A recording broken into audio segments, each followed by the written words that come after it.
ಅಬ್ಬಾ, ನವಿಲುಕೋಸಿನಲ್ಲಿದೆ ಅದ್ಭುತ ಆರೋಗ್ಯಕರ ಗುಣಗಳು ಏನಂತೀರಾ? ಒಮ್ಮೆ ನೋಡಿ. ನಮ್ಮ ತರಕಾರಿ ಅಂಗಡಿಗಳಲ್ಲಿ ವರ್ಷದ ಎಲ್ಲ ದಿನಗಳಲ್ಲೂ ನವಿಲುಕೋಸು ಎಂಬ ತರಕಾರಿ ಇದ್ದೇ ಇರುತ್ತದೆ. ಹೂಕೋಸು, ಎಲೆಕೋಸನ್ನು ಸಹಜವಾಗಿ ಎಲ್ಲರೂ ತಿಂದಿರ್ತೀರ. ನವಿಲುಕೋಸನ್ನು ಕೂಡ ತಿಂದಿರ್ತೀರ. ಆದರೆ ಆ ತರಕಾರಿ ನಿಮಗೆ ಹಿಡಿಸಿದ್ದು ತುಂಬ ಕಮ್ಮಿಯಾಗಿರಬಹುದು. ಆದರೆ ಇದು ಆರೋಗ್ಯಕ್ಕೆ ಸಾಕಷ್ಟು ಉತ್ತಮವಾಗಿದೆ. ಅಲ್ಲದೆ ನವಿಲುಕೋಸಿನಲ್ಲಿ ಹಲವು ಆರೋಗ್ಯಕರ ಗುಣಗಳಿವೆ. ನವಿಲುಕೋಸು ಕ್ಯಾಲ್ಸಿಯಂನಲ್ಲಿ ಸಮೃದ್ಧವಾಗಿದೆ. ಇದು ಮೂಳೆಗಳು ಮತ್ತು ಹಲ್ಲುಗಳನ್ನು ಬಲಪಡಿಸುತ್ತದೆ. ಅಲ್ಲದೆ ಸ್ನಾಯುಗಳಿಗೂ ಒಳ್ಳೆಯದು. ನವಿಲುಕೋಸನ್ನು ಅಗಿಯುವುದರಿಂದ ಹಲ್ಲುಗಳು ಬಲವಾಗಿರುತ್ತವೆ. ನವಿಲುಕೋಸಿನಲ್ಲಿ ವಿಟಮಿನ್ ಎ ಇದೆ. ಇದರಿಂದಾಗಿ ದೃಷ್ಟಿ ಹೆಚ್ಚಿಸಲು ಸಹಾಯ ಮಾಡುತ್ತದೆ. ಇದರೊಂದಿಗೆ ಕಣ್ಣುಗಳಿಗೆ ಸಂಬಂಧಿಸಿದ ಇತರ ಸಮಸ್ಯೆಗಳಿಗೂ ದೂರವಾಗುತ್ತದೆ. ಇದು ಬಹುತೇಕ ಆಲೂಗಡ್ಡೆಯಂತೆ ಆದರೆ ಹಲವಾರು ಇತರ ತರಕಾರಿಗಳೊಡನೆ ಬೆರೆಸಿ ವಿವಿಧ ಖಾದ್ಯಗಳನ್ನು ತಯಾರಿಸಬಹುದು. ನವಿಲುಕೋಸನ್ನು ಹಸಿಯಾಗಿ ಅಥವಾ ಬೇಯಿಸಿ ತಿನ್ನಬಹುದು. ನವಿಲುಕೋಸಿನ ಎಲೆಗಳಲ್ಲಿ ಸಾಕಷ್ಟು ಕ್ಯಾಲ್ಸಿಯಂ ಮತ್ತು ವಿಟಮಿನ್ ಎ ಕೂಡ ಇದೆ. ನವಿಲುಕೋಸು ಸೇವಿಸುವುದರಿಂದ ಹಲವು ಪ್ರಯೋಜನಗಳು ಏನು ಎಂಬುದನ್ನು ನಾವು ಹೇಳುತ್ತೀವಿ ನೋಡಿ. ನವಿಲುಕೋಸು ಸೇವಿಸುವುದರಿಂದ ಆಗುವ ಪ್ರಯೋಜನಗಳು ಇಲ್ಲಿವೆ. ಚರ್ಮದ ಆರೋಗ್ಯಕ್ಕೆ ಸಹಾಯಕ. ನವಿಲುಕೋಸು ವಿಟಮಿನ್ ಸಿ, ಐಸೋಥಿಯೋಸೈನೇಟ್ಗಳು, ಆಂಥೋಸಯಾನಿನ್ಗಳು ಮತ್ತು ಗ್ಲುಕೋಸಿನೋಲೇಟ್ಗಳಂತಹ ಪ್ರಬಲವಾದ ಉತ್ಕರ್ಷಣ ನಿರೋಧಕಗಳನ್ನು ಹೊಂದಿದೆ. ವಯಸ್ಸಾದ ಪ್ರಕ್ರಿಯೆಯನ್ನು ನಿಧಾನಗೊಳಿಸುತ್ತದೆ. ವಿಟಮಿನ್ ಸಿ ಕಾಲಜನ್ ಮತ್ತು ಉತ್ಪಾದನೆಯನ್ನು ಉತ್ತೇಜಿಸುತ್ತದೆ. ಇದು ಚರ್ಮವನ್ನು ರಕ್ಷಿಸುತ್ತದೆ ಮತ್ತು ಸುಕ್ಕುಗಳು, ಸೂಕ್ಷ್ಮ ಗೆರೆಗಳು ಮತ್ತು ವರ್ಣದ್ರವ್ಯಗಳಂತಹ ವಯಸ್ಸಾದ ಗೋಚರವನ್ನು ಕಡಿಮೆ ಮಾಡುತ್ತದೆ. ಉರಿಯೂತವನ್ನು ಕಡಿಮೆ ಮಾಡುತ್ತದೆ. ಹಸಿರು ಮತ್ತು ನೇರಳೆ ಕೆಂಪು ಕ್ಲೋಬಿ ಪ್ರಭೇದಗಳು ಫ್ಲೇವನಾಯ್ಡ್ಗಳು ಮತ್ತು ಫಿನಾಲಿಕ್ಸ್ ಸಂಯುಕ್ತಗಳನ್ನು ಹೊಂದಿದ್ದು ಅದು ಉರಿಯೂತದ ಏಜೆಂಟ್ಗಳಾಗಿ ಕಾರ್ಯನಿರ್ವಹಿಸುತ್ತದೆ. ನವಿಲುಕೋಸು ಉರಿಯೂತ ಮತ್ತು ಉರಿಯೂತದ ಕಾಯಿಲೆಗಳನ್ನು ಕಡಿಮೆ ಮಾಡಲು ಸಹಾಯವಾಗಿದೆ. ಅಲ್ಲದೆ ಕ್ಯಾಲ್ಸಿಯಂನಿಂದ ಭರಪೂರವಾಗಿರುವ ನವಿಲುಕೋಸು ತಿಂದರೆ ಮೂಳೆಗಳು ಗಟ್ಟಿಯಾಗುತ್ತದೆ. ಕೀಲು ನೋವಿಗೂ ಇದು ರಾಮಬಾಣ. ಹಾಗಾಗಿ ವಯಸ್ಸಾದವರು ಈ ತರಕಾರಿಯನ್ನು ಆದಷ್ಟು ತಿನ್ನಬೇಕು. ಹೃದಯದ ಆರೋಗ್ಯಕ್ಕೆ ಸಹಾಯಕ. ಹೃದಯವು ಅಪಧಮನಿಗಳಿಗೆ ರಕ್ತವನ್ನು ಪಂಪ್ ಮಾಡುವ ಪ್ರಮುಖ ಅಂಗವಾಗಿದೆ.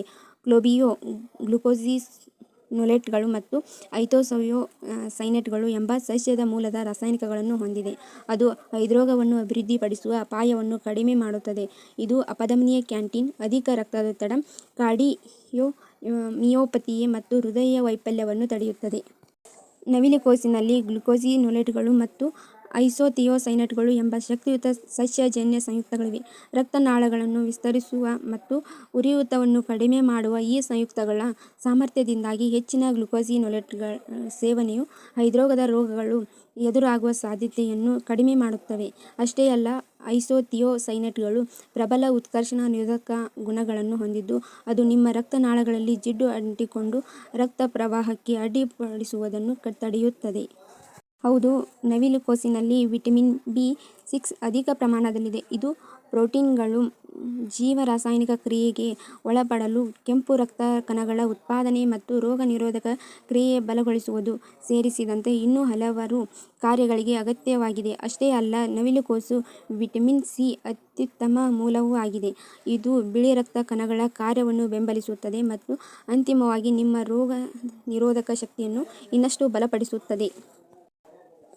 ಹೌದು, ನವಿಲುಕೋಸಿನಲ್ಲಿ ಹಲವಾರು ಆಂಟಿಆಕ್ಸಿಡೆಂಟ್ಗಳು ಸಮೃದ್ಧ ಪ್ರಮಾಣದಲ್ಲಿವೆ.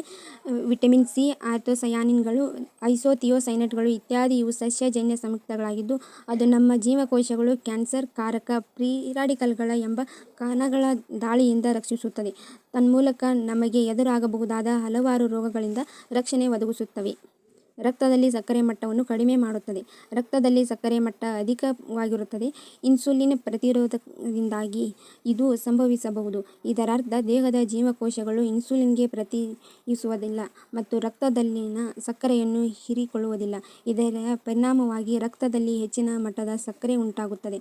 ಆದರೆ ನವಿಲುಕೋಸು ತಿನ್ನುವುದರಿಂದ ಬೊಜ್ಜು ಮತ್ತು ಮಧುಮೇಹಕ್ಕೆ ಸಂಬಂಧಿಸಿದ ಇನ್ಸುಲಿನ್ ಪ್ರತಿರೋಧವನ್ನು ಹೆಚ್ಚಿಸುತ್ತದೆ. ನವಿಲುಕೋಸು ಮಧುಮೇಹವನ್ನು ತಡೆಗಟ್ಟಲು ಸಹಾಯಕವಾಗಿದೆ. ಮಧುಮೇಹ ಚಿಕಿತ್ಸೆಯಲ್ಲಿ ನವಿಲುಕೋಸು ಸಹಾಯ ಮಾಡುತ್ತದೆ ಮತ್ತು ದೀರ್ಘಕಾಲದ ಮಧುಮೇಹ ತೊಡಕುಗಳನ್ನು ಕಡಿಮೆ ಮಾಡುತ್ತದೆ.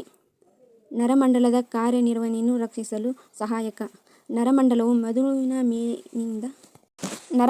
ಮೆದುಳಿನಿಂದ ದೇಹದ ಇತರ ಭಾಗಗಳಿಗೆ ಸಂಕೇತಗಳನ್ನು ರವಾನಿಸುವ ಮೂಲಕ ದೇಹದ ಕಾರ್ಯನಿರ್ವಹಣೆಯನ್ನು ನಿಯಂತ್ರಿಸುತ್ತದೆ. ಕೆಲವು ವ್ಯಕ್ತಿಗಳಲ್ಲಿ ನರಕೋಶಗಳು ಮತ್ತು ನರಮಂಡಲದ ಹಾನಿಯಿಂದ ಉಂಟಾಗುವುದು